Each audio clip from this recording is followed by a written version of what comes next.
বন্ধুরা, তোমাদেরকে আমি প্রথমেই বলি যে আমাকে ব্লক করে দিয়েছে না, তোমাদেরকে বলেছি না যে সে তো এখন ভিডিও বানায়। তো কেন ব্লক করেছে এতক্ষণে আমি বুঝতে পেরেছি। সে তো আমাকে সব জায়গা থেকে ব্লক করে দিয়েছে, ভেবেছে যে আমি আর তাকে দেখতে পাবো না। তো কেন ব্লক করলো? আমাকে তো এতদিন আমি ভিডিও করি বলে আমাকে ভীষণভাবে ব্যঙ্গ করেছে। সে একা নয়, তার দলবল নিয়েই আমাকে কিন্তু করেছে। তো এখন সে কী করছে, রং মেখে সং সেজে নতুন শাড়ি নতুন চুড়িদার পরে মানে পুরো ঠোঁটকে লিপস্টিক দিয়ে ভরিয়ে দিচ্ছে। সেই লিপস্টিক আবার লিপের বাইরেও কিন্তু বেরিয়ে যাচ্ছে। সে অবস্থাতে ঘাড় নাচিয়ে কুদিয়ে সে কিন্তু ভিডিও করছে। কারণ ওগুলো যদি আমি দেখে ফেলি তাহলে তার লজ্জা লাগবে না, কারণ আমাকে তো এই ভিডিও করা নিয়ে সে অনেক কথা শুনিয়েছে। আর এখন সে এই ধরনের ভিডিও করছে, তাহলে ওগুলো নিয়ে যদি আমি ওকে কোশ্চেন তুলি, তার জন্যই কিন্তু আমাকে ব্লক করে দিয়েছে। তবে ব্লক করলে কি আর দেখা যায় না বলো? দেখা তো যায়ই। আমারও তো কিউরিওসিটি ছিল না ও কেন আমাকে ব্লক করলো কোনো কারণ ছাড়া, যাকে আমি এত হেল্প করেছি। মানে আমার হেল্প ছাড়া সে সত্যি মানে সে তখন কিন্তু খুবই কৃতজ্ঞ ছিল আমার হেল্পের উপরে। আজ হঠাৎ এত পরিবর্তন হয়ে গেল কেন? তো সেখান থেকে কিন্তু আমি মানে দেখার চেষ্টা করলাম, বোঝার চেষ্টা করলাম কেন আমি হঠাৎ ব্লক হলাম। তো এবার কারণটা কিন্তু আমার কাছে একদম পরিষ্কার হয়ে গেছে যে ওই যে নাচাকুদা করছে, তো সেইগুলো যদি আমি দেখে এবার আমি তার দিকে আঙুল তুলি, ওটাই কিন্তু আসল কারণ। আমার কিন্তু এটাই মনে হচ্ছে। তা তোমরা আমার কথা শুনে একটু বলো তো যে এটাই কি আসল কারণ কি না। যাই হোক বন্ধুরা, আমি আর কি বলবো, আমার তো এত হাসি পাচ্ছিল মানে এত বোকা বোকা ভিডিও দেখে যে কি বলবো তোমাদেরকে। মানে আমি আর তোমাদেরকে বলছি না, মানে সেটা কিন্তু ভীষণই একটা হাস্যকর ভিডিও সেগুলো। যাই হোক, যার যেটা ভালো লাগে সে তো সেটা অবশ্যই করবে, তার স্বাধীনতা আছে, সে করুক।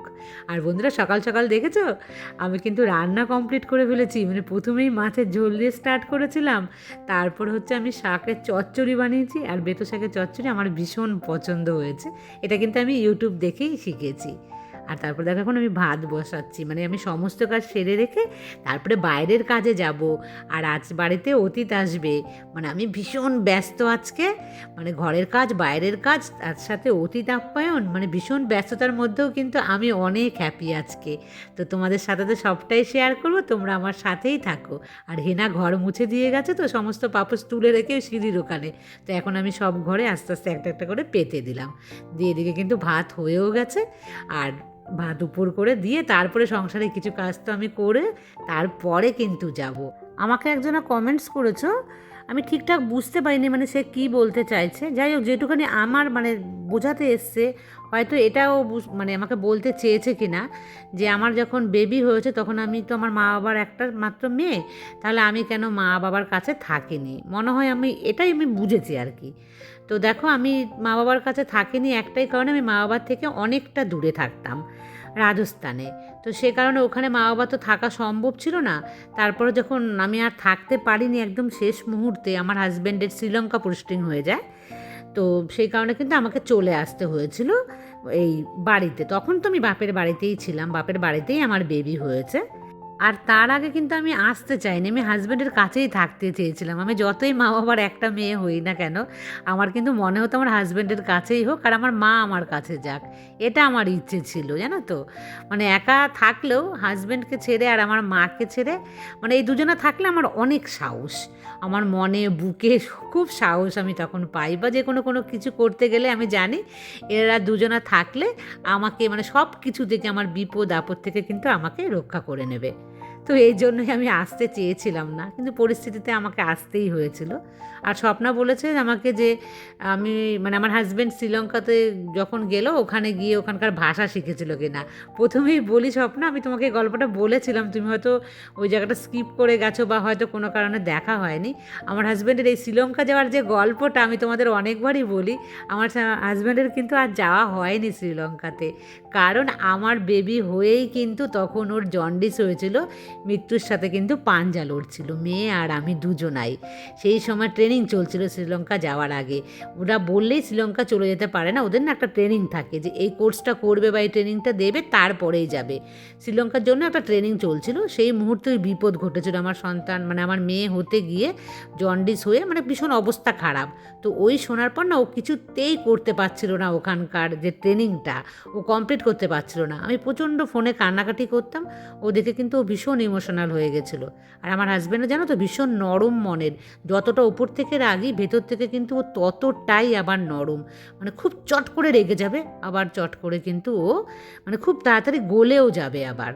তো এই কারণে ওর আর শ্রীলঙ্কা যাওয়া হয়নি। তো সেই কারণে কিন্তু আর ওখানকার মানে ভাষা শেখার কোনো প্রশ্নই আর নেই। এই ছিল শ্রীলঙ্কা যাওয়ার গল্প। কিন্তু আমি কথায় কথায় তোমাদের বলেই ফেলি বারবার যে শ্রীলঙ্কা যাওয়ার সময় এটা শুনলে তোমরা বলবে যে শ্রীলঙ্কা হয়তো গিয়েছিল, কিন্তু যাওয়ার শেষ পর্যন্ত হয়নি আমার জন্য, আমার কান্নাকাটির জন্য, জানো তো।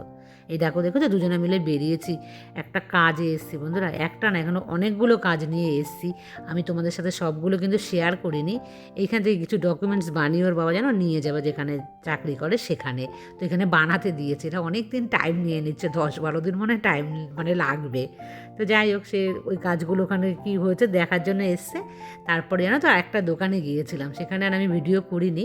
তো এখানে 2-1টা জেরক্সের কাজ, ওর বাবার কী ডকুমেন্টস লাগবে সেগুলো বার করে এখন কিন্তু সোজা বাড়ি যাবো। আর দুপুর হয়ে গেছে প্রচুর, তো বাড়িতে তো রান্না করে রেখে গেছিলাম। এই দেখো মাছের ঝোল, তেলাপিয়া মাছের ঝোল একটু লাল লাল হয়েছে না আজকে, আর এই যে শাকের চচ্চড়ি, এই দুটোই করেছি। রাতে কিন্তু রান্না আছে, তোমরা কিন্তু আমার সাথেই থাকো বন্ধুরা। আর এখন হয়েছে বিকেলবেলা, আর বিকেলবেলা আমার হাজব্যান্ড দেখো গাছে জল দিচ্ছে। তো আমাকে ও বললো চলো ছাদে যাই। আমি তো ছাদে আসলে আমার এডিটিং হয় না, এই জন্য আসতেই চাই না। আমি আচ্ছা চলো যাই। তো দেখো অনলাইন থেকে এরকম 3টে ছোট্ট বোতল, মানে গাছের ওষুধ এটাকে বলে, নিয়েছে। তো 500 টাকা দাম নিয়েছে। তো নিজে নিয়েছে, তো যেন কোনো কিন্তু দোষ নেই। আমি যদি এটা অনলাইন থেকে 500 টাকা দিয়ে নিতাম তাহলে কিন্তু আমাকে ভীষণ বকতো যে টাকা কি বেশি হয়েছে কি না। এখন তার টাকা বেশি হয়েছে কি না এই কথা আর বলার তো আর আমার সাহস নেই, বা আমরা বউরা তো আর বলতে পারি না। যাই হোক, ওখানে কিছুক্ষণ ছিলাম 15-20 মিনিট, তারপর নিচে নেমে এসেছি। আর দেখেছো কত চা বানিয়েছি, কেন চা বানিয়েছি এক্ষুনি তোমাদেরকে আমি দেখাচ্ছি। দেখো 4 কাপ চা নিয়ে আমি চলে যাচ্ছি বেডরুমে। তো তোমাদেরকে দেখাই বন্ধুরা, আমার যে বৌদি মারা গেছে না, আমরা গিয়েছিলাম। তো সেই বৌদির ছেলে, তোমরা তো দেখেছো, তোমরা যারা যারা আমার ওই ভিডিওটা দেখেছো বুঝতেই পারছো মাঝখানের। আর এই পাশে রয়েছে ওই দাদারই ছোটো ভাইয়ের হচ্ছে ছেলে, আর ও পাশে বসে আছে আমার ওই যে বড় ভাইপো মানে তার হচ্ছে বন্ধু। তো ওরা 3জনাই কিন্তু এসছে, মাকে নিয়ে এসছে, জানো তো মা ছিল না ও বাড়িতে। তো ওরা ওদের গাড়ি করে মাকে দিতে এসছে। তো আমরা খুব গল্প করছি কিন্তু বসে। বৌদি নেই, বৌদিকে ভীষণই মিস করছি। বৌদি কতবার বলেছিল যে আর একবার আসবে ও ছেলের সাথে, তোমার এখানে আসবো, মেলা দেখবো। আমাদের কদিন পরেই কিন্তু এখানে মেলা আছে জানো তো, সেই মেলাতে আসবে, বারোদোল মেলায়। তা তো আর হলো না। তো কিছুক্ষণ বসলো, অনেকক্ষণও আর বসলো না, তো চলে যাচ্ছে। তো তারা আছে ওর বন্ধুর, সে টিউশন একটা পড়ায়, বললাম টাইম হয়ে গেছে। অনেকবার বললাম খাওয়া দাওয়া করে রাতে যেতে, না কিছুতেই শুনলো না, বললো না যেতেই হবে। তো একটুখানি আমিও রাস্তা অবধি যাই বন্ধুরা, দিয়ে আসি। মনটা খারাপ লাগে, বৌদি এসেছিলো তো মানে আগের বার, তো সে কারণে ভীষণই মিস করছি, বৌদির কথা বারবারই বলছি আমি। তো ওরা কিন্তু এখন চলে যাবে সেই নবদ্বীপ যে সেখানে। তো মাকে দিয়ে গেল আর কি, বললো ঠাকুমা আমরা তোমাকে দিয়ে আসি, একটু ঘুরেও আসি। ঘুরে আসা হবে, ওর মনটাও খুব খারাপ না, সদ্য ওর মা হারা হয়েছে। তো ছেলেটা, মা আর ছেলেই কিন্তু থাকতো। আর আমার ওই দাদা কিন্তু বাড়ি থাকে না, কলকাতা থাকে, জানো তো, কলকাতা কাজ করে। যাই হোক, ওরা চলে গেল। তারপরে দেখো সন্ধে পুজো মা দিয়ে দিয়েছে। মা যখন চলে এসছে মানে মায়ের কাছে কিন্তু আমার ওই ডিউটি, আমি আর নেই। এই দেখেছো এক গাদা সবজি কেটেছি, এই সমস্ত কিছু দিয়ে কিন্তু একটা সবজি হবে। আমরা কিন্তু সবাই সবজি খেতে ভীষণ ভালোবাসি, আমার হাজব্যান্ড, আমি, আমার মা, আমার মেয়ে ছাড়া সবাই কিন্তু এই ধরনের সবজি খেতে ভালোবাসি। এই তো রেডি নমো করি, করো করো, আমি দূরে না, হাঁটু করে না, এমনি করো, এমনি করলেই হবে।